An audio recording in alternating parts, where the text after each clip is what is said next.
أحد من رسله وقالوا سمعنا وأطعنا غفرانك ربنا وإليك المصير. الله تعالى يقول آمن الرسول بما أنزل إليه من ربه والمؤمنون. আমাদের রাসূল যিনি আল্লাহর রাসূল শ্রেষ্ঠ রাসূল আমাদের রাসূল বিমা উনজিলা ইলাইহি মির রাব্বি, আমাদের রাসূল তার রবের পক্ষ থেকে যে কিতাব তার উপরে নাযিল হয়েছে সেই কিতাবের উপর বিশ্বাস স্থাপন করে সেই কোরআনের উপর বিশ্বাস স্থাপন করেছে আল্লাহর রাসূল নিজে। ওয়াল মুমিনুন, ও যত ঈমানদার আছে সবাই আমরা বিশ্বাস করি। এই কোরআনকে বিশ্বাস করতে আমাদের কোনো সংকীর্ণতা আছে নাকি? কোনো সংকোচবোধ আছে নাকি? কোরআনের ব্যাপারে কারো দিলে কোনো সংকোচ নাই, সংকীর্ণতা নাই যে কোরআন সঠিক হইতেও পারে নাও পারে, এই সংশয় কারোর মধ্যে নেই, ঠিক কিনা? কারণ কোরআনের শুরুতেই আল্লাহ তাআলা বলছেন যালিকাল কিতাবু লা রাইবা ফীহি। কি আছে না নাই? আল্লাহ তাআলা নিজে বলেছেন যে এই কিতাবের মধ্যে কি নাই? সন্দেহ নেই, সন্দেহের অবকাশ নেই। সেই কিতাব আল্লাহ তাআলা আমাদেরকে দিয়েছেন যে সমস্ত নবী রাসূল কুল্লুন আমানা বিল্লাহ, এবং কুল্লুন তার সমস্ত নবী রাসূল বলেন কুল্লুন আমানা বিল্লাহি, এবং সমস্ত নবী রাসূলরা সমস্ত ইমানদাররা ঈমান এনেছেন। কুল্লুন আমানা বিল্লাহি, আল্লাহর প্রতি ঈমান এনেছে, ওয়া মালাইকাতিহি, ফেরেশতাদের প্রতি, ওয়া কুতুবিহি, সমস্ত কিতাবের উপরে ঈমান এনেছে। এই সমস্ত কিতাবের উপরে ঈমান আনার দরকার আছে না নাই? আছে। সকল কিতাবের উপরে ঈমান আনতে হবে। এখানে একটা পার্থক্য আছে, সমস্ত কিতাব এক জায়গায় রাখবেন আর কোরআনকে আরেক জায়গায় রাখবেন, মানে এক পাতায় সমস্ত কিতাব আর এক পাতায় শুধু কোরআনকে রাখবেন। এবং সমস্ত কিতাবের উপরে ঈমান কিভাবে আনতে হবে আর কোরআনের ব্যাপারে ঈমানের হক কি? সমস্ত কিতাবের উপরে ঈমানের হক হলো কোরআন ছাড়া যত কিতাব আছে আল্লাহ তাআলার আসমানি গ্রন্থ আল্লাহ তাআলা নাযিল করেছেন, সবগুলো গ্রন্থের সবগুলো কিতাবের হক হলো যে শুধুমাত্র মনে প্রাণে বিশ্বাস করলে হক আদায় হয়ে যাবে। পূর্ববর্তী যত কিতাব আছে এই কিতাবের সাথে ঈমানের হক হলো শুধু এতটুকু দিলে বিশ্বাস করা যে সমস্ত কিতাব সত্য। কারণ কিতাবগুলো নাযিল করেছেন যিনি, তিনি কে? আল্লাহ। এবং সত্য, তার কিতাবও কি সত্য। এতটুকু বিশ্বাস করলেই হক আদায় হয়ে যাবে, দায়িত্ব পালন হয়ে যাবে, আর কোনো কাজ নাই। এখন কোরআন তো, কোরআনও তো একটি কিতাব। কোরআনের বিষয়টা হচ্ছে এমন শুধু বিশ্বাস করলেই হয়ে যাবে। অন্যান্য কিতাবের উপর যেমন বিশ্বাস করলে হক আদায় হবে, কোরআনের উপর বিশ্বাস করলেই হক আদায় হবে। বিষয়টা কেমন? না, হবে না। কেন হবে না? কারণ কোরআনকে আল্লাহ তাআলা শুধু আমাদের জন্য স্পেশাল করে নাযিল করে দিয়েছেন, এটা অন্য কোনো উম্মতকে দেয় নাই। উম্মতে মুহাম্মাদীকে আল্লাহ তাআলা দান করেছেন যে উম্মতে মুহাম্মাদীকে কোরআন দিয়েছে শুধু তাবিজ লেখার জন্য, হ্যাঁ, ঝাড়ফুঁক করার জন্য, শুধু পানি ভরা দেওয়ার জন্য, হুজুর পরীক্ষায় যেন পাস করতে পারে এটা তাবিজ দেন, আছে না? হুজুর কোনা করলে ঘুম ভালো হয়, কোনা করলে এই কাজটা ভালো হয়, ব্যবসায় উন্নতি হবে, আছে না? কত প্রশ্ন, এগুলো খারাপ না, এগুলো আছে। হুজুর যে হবে কোরআনের সমাজ, কোরআন দ্বারা নিজেকে পরিচালনা করতে হবে, নিজের ফ্যামিলিকে, নিজের সমাজকে, নিজের রাষ্ট্রকে, পার্লামেন্টকে, সুপ্রিম কোর্ট, হাই কোর্ট, জজ কোর্ট, যত কোর্ট আছে, যত বিচার কার্য আছে, যত বিধিবিধান আছে, সংসদ যদি কোরআন দ্বারা চলতে থাকে, সংসদের কোরআন দরকার আছে না? সব প্রত্যেকটা সেক্টরে যদি কোরআন অনুসরণ করা হয় তাহলে সেই দেশের মধ্যে আর কোনো দুর্নীতি, চুরি, বাটপারি, চাঁদাবাজি থাকবে না, ঠিক কিনা? এই জায়গায় আমরা বুঝি না, এটাই আমরা বুঝি না, সব বুঝি, এই জায়গায় বুঝি না। সব থেকে আপনি কোরআনকে ঢোকাই দেন, বাস। এই জন্য মুসলমানের দেশ, এই দেশে যদি প্রত্যেক সেক্টরে কোরআনকে রাখা হয়, কোরআনকে অনুসরণ করা হয়, তাহলে সব জায়গায় কিন্তু ভালো থাকবে, সৎ থাকবে, ঠিক কিনা? যখন আপনি কোরআন অনুসরণ করবেন না তখন আপনার সৎ থাকতে পারবেন।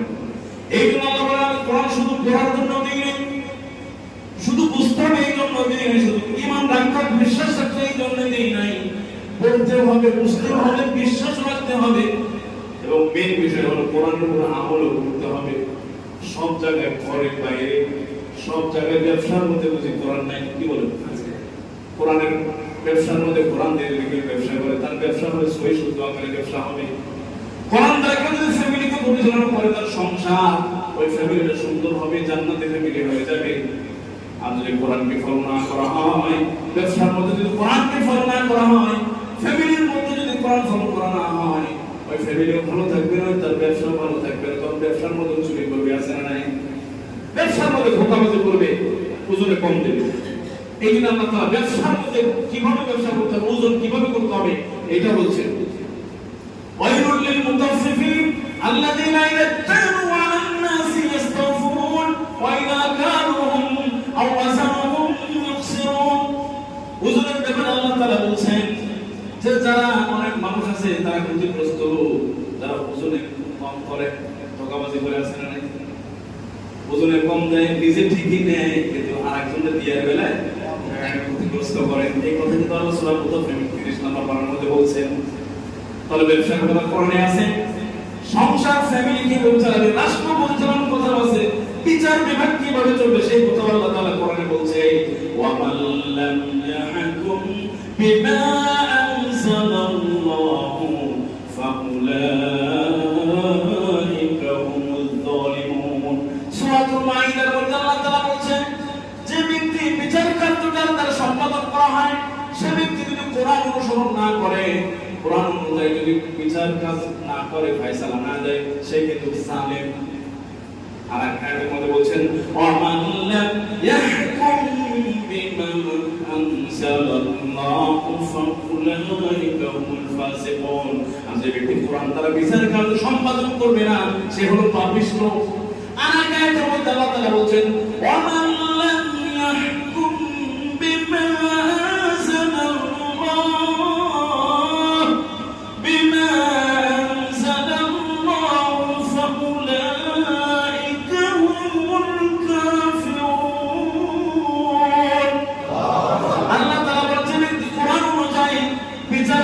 সম্পাদন করবে না, সে কিন্তু কাফের হয়ে যাবে। তিনটা কথা বলছে ধারাবাহিকভাবে আল্লাহ তাআলা সূরা মাইদার মধ্যে, তিনটা কথা বলছে। বিচার যদি কোরআন দ্বারা না হয়, নিজের মন করা হয়, আল্লাহর বিধান লঙ্ঘন করে হয়, তাহলে সে কাফের হয়ে যাবে, সে পাপিষ্ঠ হবে, সে জালেম হবে। কত বড় কথা বলছে। তাহলে সব জায়গার মধ্যে কোরআন আছে না নাই? সব জায়গায় কোরআন আছে, কিন্তু আবার সকল সমস্যার সমাধান কোরআনে আছে না? আছে। এই জন্য কেউ যদি কোনো সমস্যার মধ্যে পড়ে যায়, কোনো বিপদের মধ্যে পড়ে যায়, সংশয়ের মধ্যে পড়ে যায়, তখন সে কোরআনের কাছে আসবে। কোরআনের কাছে যাও, কোরআন তোমার সমস্ত সমস্যার সমাধান করে দিবে।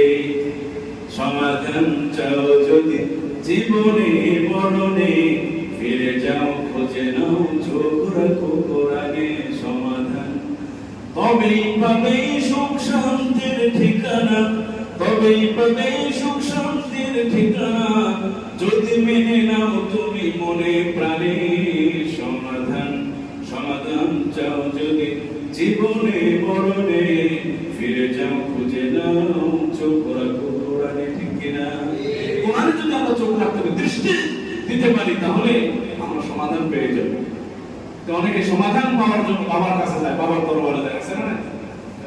কত বাবা আছে বসে আছে বাবার দরবারে, গরু, ছাগল, মোষ, কত কি লাখ লাখ টাকা দিয়ে আসে সমাধানের জন্য। অথচ আল্লাহ রাসূল বলছেন, তিন শ্রেণীর মানুষ আল্লাহর কাছে ডবল মর্যাদা পাবে, ডবল সিঙ্গেল না। তিন শ্রেণীর মানুষ আল্লাহর কাছে ডবল মর্যাদা পাবে। তার মধ্যে এক নাম্বার হলো ওই আহলে কিতাব, যারা অন্য কিতাবের অনুসারী ছিল, খ্রিস্টানের অনুসারী ছিল, ইহুদির অনুসারী ছিল, অন্য কিতাব তাওরাত, ইনজিল, বাইবেলের অনুসারী ছিল। এগুলো অনুসারী হওয়ার পরেও তারা আবার কোরআনের অনুসারী হয়ে গেছে।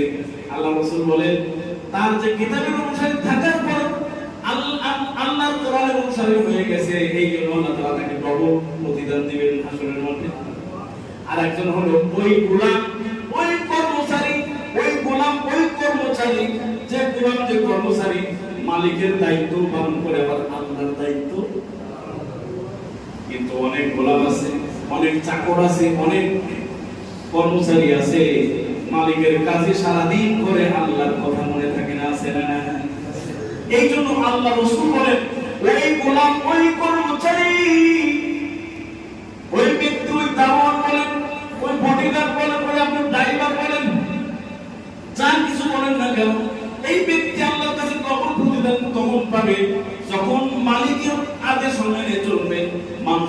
নবীদের বিধানগুলো মেনে চলবে, কাজগুলো সম্পূর্ণ করে দিবে, পাশাপাশি আল্লাহর হক আদায় করবে, সে আল্লাহর কাছে ডবল প্রতিদান পাবে।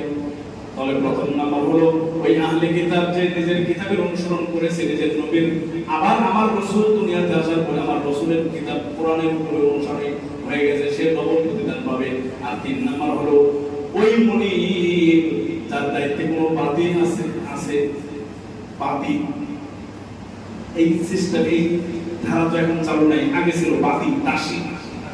বাদী দাসী যার আমলে যার কাছে আছে, আর ওই মনিব তার দাসীকে তার বাদীকে ইসলামের শিক্ষা শিক্ষিত করেছে, আদব শিক্ষা দিয়েছে, এরপরে তাকে মুক্ত করে দিয়ে তাকে বিবাহ করেছে। এই মনিব, এই মহামানব আল্লাহর কাছে ডবল প্রতিদান পাবে, যে তার অধীনস্থ বাদীকে দাসীকে ইসলামের শিক্ষা শিক্ষিত করেছে এবং মুক্ত করে দিয়েছে এবং সাথে সাথে আবার বিবাহ করে নিয়েছে। এই লোকটাকে, ওই মনিবকেও, এই মালিককেও আল্লাহ তাআলা হাসরের মাঠে ডবল প্রতিদান দিবেন। সুবহানাল্লাহ। এই যে কিছু কিছু মানুষকে আল্লাহ তাআলা হাসরের মাঠে ডবল প্রতিদান দিয়ে দিবেন, তার মধ্যে অন্যতম হলো এই তিনজন। বুঝে আসছে? এই জন্য আল্লাহর কিতাবের মধ্যে বিশ্বাস স্থাপন করা, কোরআনের উপর বিশ্বাস স্থাপন করা এবং কোরআনের মধ্যে যে বিধিবিধান আল্লাহ তাআলা দিয়েছেন সব বিধানগুলো মেনে চলা, ঠিক কি না? এটা আমরা করব। আল্লাহ তাআলা আমাদের সবাইকে আমল করার তৌফিক দান করুন। আলহামদুলিল্লাহি রাব্বিল আলামিন। আজকের প্রশ্ন, একটি বই থেকে গিফট করা হবে একজনকে। আজকের প্রশ্ন হলো, আল্লাহ তাআলা খুব খেয়াল করে শুনেন, এটা একসাথে কয়েকজন আমি দিতে পারবো না, প্রয়োজন প্রশ্ন আবার আরেকটা হবে। আজকের প্রশ্ন হলো, বিভিন্ন নবী রাসূলকে আল্লাহ তাআলা বিভিন্ন কিতাব দান করেছিলেন। ইব্রাহিম আলাইহিস সালামকে যে কিতাব দিয়েছেন, কোরআনের ভাষায় সেই কিতাবকে কি বলা হয়েছিল?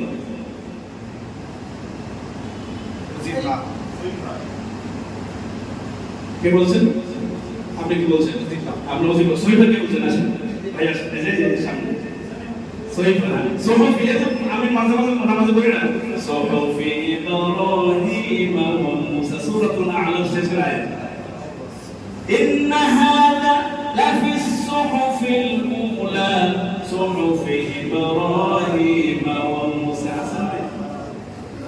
এই এটা বলুন না কেন, বন্ধ করছো কেন? আচ্ছা, এই আজকের প্রশ্ন ছিল ইব্রাহিম আলাইহিস সালামকে যে কিতাব দিয়েছে, কোরআনের ভাষায় সেই কিতাবকে কি বলা হয়েছে? সহিফা ইব্রাহিম।